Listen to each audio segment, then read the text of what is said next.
विष्णु भगवान उठे और उठ करके कहते हैं अतीव तात, अतीव ये तात, तुम्हारे चरण जो है बहुत कोमल है।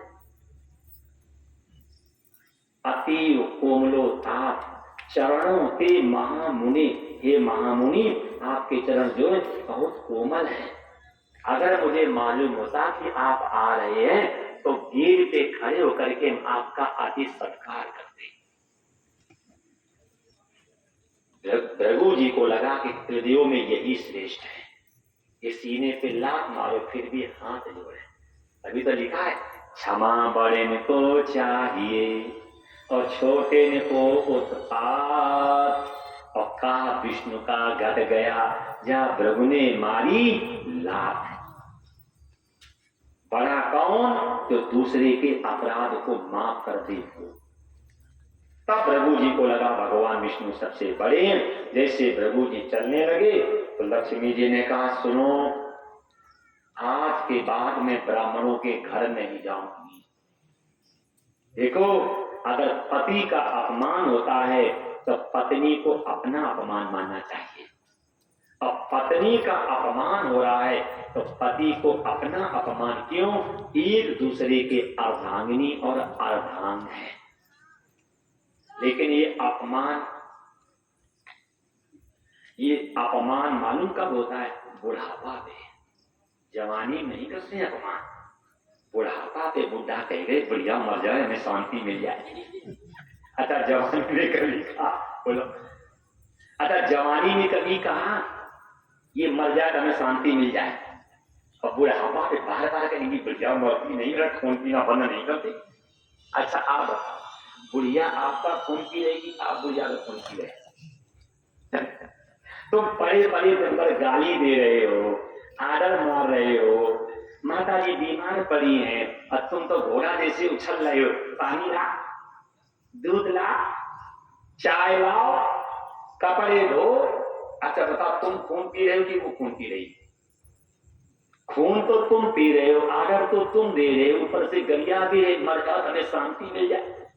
शांति नहीं मिलेगी, दुख मिलेगा। अनुभव करना, जिनकी पत्नियां नहीं उनके पास बैठ के देखो कितना रोते हैं। जिनकी पत्नियां नहीं उनसे पूछो कितना रोते हैं। देखो आपके सामने प्रमाण है। अगर पत्नी का अपमान हो रहा है तो पति को अपना अपमान मानना चाहिए, और पति का अपमान हो रहा है तो पत्नी को अपना। क्यों? एक दूसरे के अर्धांगिनी और अर्धांग है, एक दूसरे की इज्जत करो। आप वृद्ध हैं, आप बच्चों के सामने पत्नी का अपमान करोगे, बच्चे तुम्हारा कभी सम्मान नहीं करेंगे। क्यों? बच्चे कभी भी बाप का सम्मान नहीं करेंगे, क्योंकि बच्चे सोचेंगे पिताजी हैं कैसे।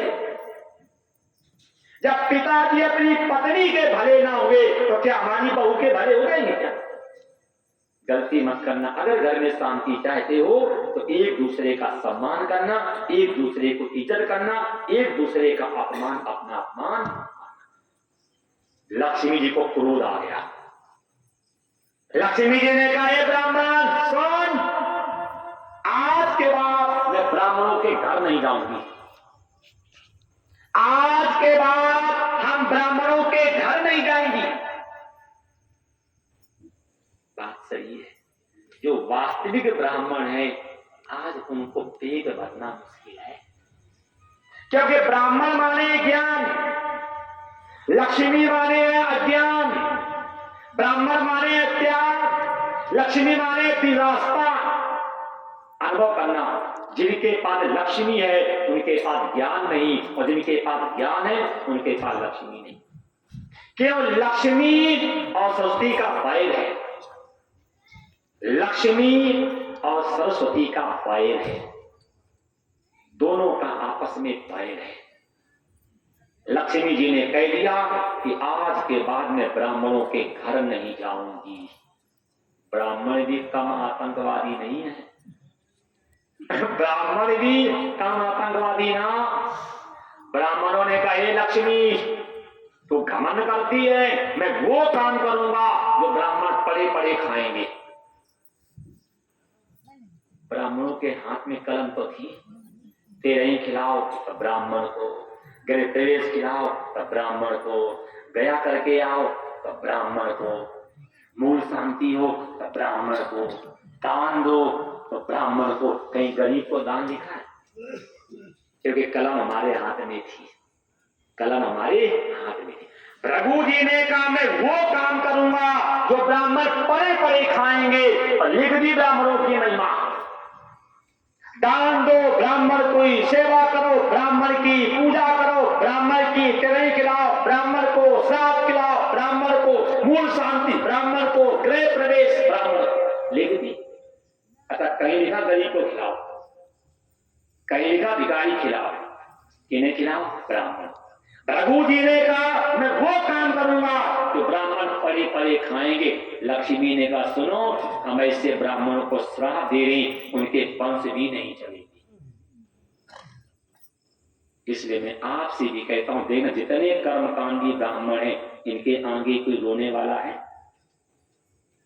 क्योंकि रघु जी ने अब कहा कि मैं वो काम करूंगा कि ब्राह्मण पड़े पड़े खाएंगे। लक्ष्मी कह रही मैं श्राप दे रही हूं कि ऐसे ब्राह्मणों के वंश ही नहीं चलेंगे। अनुभव कर लो, जो ज्यादा दूसरों के यहां निमंत्रण खाते हैं, उनके बच्चे किसी काम के नहीं।